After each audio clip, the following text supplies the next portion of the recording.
Hello everyone, आज मैं काफ़ी सीरियस टॉपिक के ऊपर बात करने वाला हूं।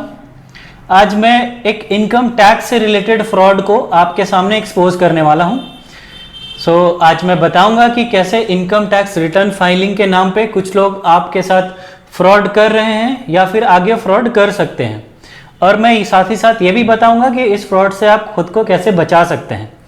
तो चलिए शुरू करते हैं आज का हमारा ये वीडियो। मैं सीए शब्बी आलम और आप लोगों का मैं अपने चैनल में फिर से स्वागत करता हूं। जब पहली बार मेरे सामने ऐसा केस आया तो मुझे ये लगा कि शायद इनकम टैक्स रिटर्न फाइलिंग करते वक्त किसी से ऐसी गलती हो गई है, पर एक के बाद एक इतने सारे केसेस आने लग गए कि ये यकीन करना मुश्किल था कि ये गलती से हो रहा है।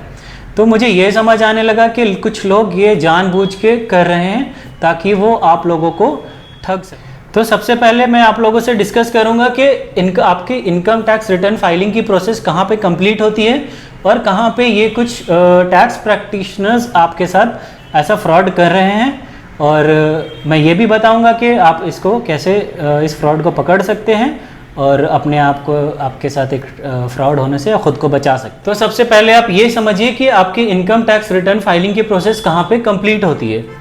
जब हम अपना इनकम टैक्स रिटर्न भरते हैं और उस पर अपना इनकम डिस्क्लोज करते हैं, लेट सपोज के 5 लाख और 10 लाख समथिंग हमने अपना इनकम डिस्क्लोज किया, उसके ऊपर फिर टैक्स कैलकुलेशन होता है और वो टैक्स हमें एक चालान के थ्रू गवर्नमेंट को सबमिट करना होता है, और उस चालान की डिटेल हम अपने आईटीआर में डाल करके फिर उस आईटीआर को फाइल करते हैं, तब जा करके हमारी इनकम टैक्स रिटर्न फाइलिंग की प्रोसेस कंप्लीट होती है। तो अब मैं आप लोगों को ये बताऊंगा कि आपके साथ ये फ्रॉड किस पॉइंट पे किया जा रहा है या किया जा सकता है, तो इसे ध्यान से समझने की कोशिश करेंगे। तो जैसा मैंने डिस्कस किया कि इनकम टैक्स रिटर्न फाइलिंग की प्रोसेस कहाँ पे कंप्लीट हो जाती है, तो कुछ टैक्स प्रैक्टिशनर्स क्या कर रहे हैं कि जो आपकी टैक्स की लायबिलिटी बन रही है, लेट सपोज कि आपने जो भी इनकम डिस्क्लोज किया है उसके ऊपर आपकी टैक्स लायबिलिटी 20,000, 25,000 या 30,000 रुपये की बन रही है, तो ये आपसे टैक्स अमाउंट और अपनी फाइलिंग फीस दोनों कलेक्ट कर लेते हैं, पर ये टैक्स अमाउंट ये गवर्नमेंट को पे नहीं करते हैं, और आपका आईटीआर ये बिना टैक्स पे किए ही फाइल कर देते हैं, जिसमें कि आपका इनकम टैक्स पेएबल करके दिखता है।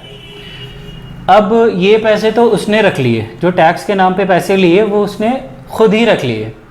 अब क्या है कि ये जो प्रोसेस होता है, यानी कि आपने जो आईटीआर फाइल किया है वो फिर इनकम टैक्स डिपार्टमेंट की तरफ से प्रोसेस होगा और उसके बाद वो फाइनल होगा। तो जब आपका वो बिना टैक्स पे किए गए जो रिटर्न फाइल हुई थी उसको प्रोसेस होने में कम से कम 6 महीने या साल भर तक लगते हैं, तब तक आप ये भूल जाते हैं कि आपके साथ हुआ क्या था। तो उस दौरान यानी कि 6 महीने या फिर साल भर के बाद आपका आईटीआर जब प्रोसेस होता है तो आपके नाम पे एक डिमांड लायबिलिटी खड़ी हो जाती है, मतलब कि आपने अपना इनकम तो डिस्क्लोज कर दिया, पर उसके ऊपर जो आपकी टैक्स लायबिलिटी बन रही थी वो आपने गवर्नमेंट को पे नहीं किया। तो उस चीज़ के लिए आपको एक इनकम टैक्स की तरफ से नोटिस आता है कि आपकी टैक्स लायबिलिटी ये बन रही है और आप इसको पे कराएं। तो ये फ्रॉड ज़्यादातर उन लोगों के साथ होता है जिनको इनकम टैक्स की ज़्यादा जानकारी नहीं है या फिर वो अपना आईटीआर सही ढंग से पढ़ नहीं पाते हैं। तो जब आपको वो नोटिस इशू होता है तो आप जनरली लोग घबरा जाते हैं कि मुझे इनकम टैक्स की तरफ से नोटिस आया। तो जब वो नोटिस आपको रिसीव होता है तो दोबारा आप उस नोटिस को लेकर के उसी टैक्स प्रैक्टिशनर के पास जाते हैं जिसने आपका आईटीआर फाइल किया था टैक्स पेएबल करके, और उसे ये सारी चीज़ें पहले से ही पता है कि आपको एक डिमांड नोटिस आएगा। तो जब वो टैक्स प्रैक्टिशनर नोटिस दोबारा देखता है तो वो आपको यही समझाने की कोशिश करता है कि ये आपकी टैक्स की नोटिस है और इसे हमें पे करके ख़त्म कर देना चाहिए, ना कि हमें अपील में जाना चाहिए, क्योंकि उसे पता है कि ये नोटिस क्यों आया है। तो ये समझा करके वो आपसे दोबारा टैक्स के पैसे ले लेता है, वो आपके नोटिस के अगेंस्ट में उसे पे करा देता है और यहाँ जा करके आपका केस क्लोज हो जाता है। तो चलिए मैं अब बताता हूँ कि आप अपने आप को इस फ्रॉड से कैसे बचा सकते हैं। तो जब भी आप अपना इनकम टैक्स रिटर्न किसी को फाइल करने दें तो जो भी टैक्स पेमेंट होती है आपके बिहाफ में, लेट सपोज कि 20,000 या 25,000, तो उस टैक्स पेमेंट का चालान आप उससे ज़रूर मांगे कि जो भी आपके बिहाफ में टैक्स पे हुआ है वो आपको उसका इनकम टैक्स रिटर्न के साथ साथ उसका चालान भी आपको ज़रूर से दे। और दूसरा, मैं आप लोगों को स्क्रीन के सामने एक इनकम टैक्स रिटर्न फाइल किया हुआ दिखाऊंगा जिसमें कि मैं बताऊंगा कि वो जो फ्रॉड करके आपको ऐसे नेट पेबल करके आपको आपके ITR में दिखेगा और नॉर्मली कैसे दिखना चाहिए।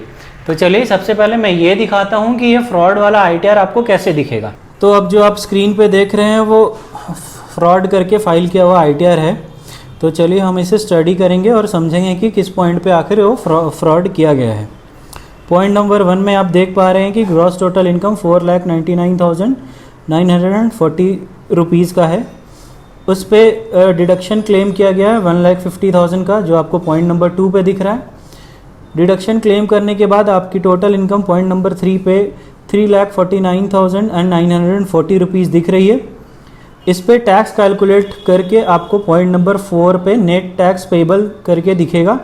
ये आपको 2,597 रुपीज़ दिख रही है। अब इसी टैक्स को हमें चालान के थ्रू पे करना होता है और उस चालान का डिटेल ITR भरते वक्त हमें अपने ITR में डालना पड़ता है।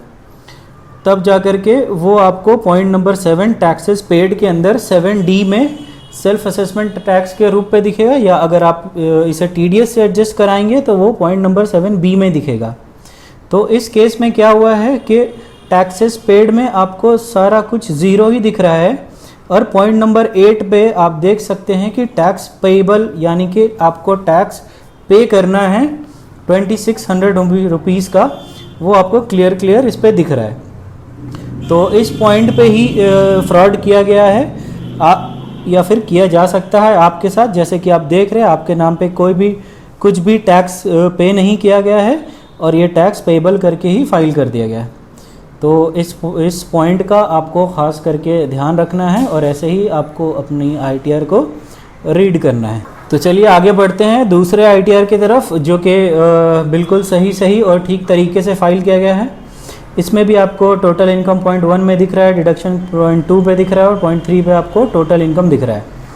पॉइंट नंबर 4 पे आपको नेट टैक्स पेबल करके 1028 की लाइबिलिटी दिख रही है, जो कि आप पॉइंट नंबर 7 के अंदर 7D में आप देख सकते हैं सेल्फ असेसमेंट टैक्स, यानी कि ये टैक्स चालान के थ्रू पे किया गया है 1028 रुपीज़ का। तो जा कर के वो आपको पॉइंट नंबर 8 में टैक्स पेएबल 0 दिख रहा है, यानी कि आपकी टैक्स की कोई लाइबिलिटी नहीं बन रही है और ये रिटर्न आपका बिल्कुल सही फाइल किया गया है, टैक्स पेमेंट के साथ ही फाइल किया गया है। तो आप इस चीज़ का बिल्कुल बहुत अच्छे से ध्यान रखें और अगर आपने पहले का ITR है आपके पास तो एक बार उसे स्टडी ज़रूर करें। तो ये वो 2 तरीके हैं जिसके थ्रू आप ये चेक कर सकते हैं कि आपका इनकम टैक्स रिटर्न सही फाइल किया गया है या नहीं। सबसे पहला कि आप अपना इनकम टैक्स पे किए गए चालान का रिसीट आप अपने टैक्स प्रैक्टिशनर से ज़रूर मांगे और दूसरा आप अपने इनकम टैक्स रिटर्न को एक बार ज़रूर स्टडी करें कि उसमें 8th कॉलम पे टैक्स पेएबल करके कुछ नहीं आ रहा हो। तो ऐसे आप अपने आप को इस फ्रॉड से ख़ुद को बचा सकते हो। आई होप कि आप लोगों को मेरा आज का वीडियो पसंद आया हो और आई होप कि आप लोग मुझे ऐसे ही सपोर्ट करते रहें। मेरे वीडियोज़ को लाइक शेयर सब्सक्राइब ज़रूर करें।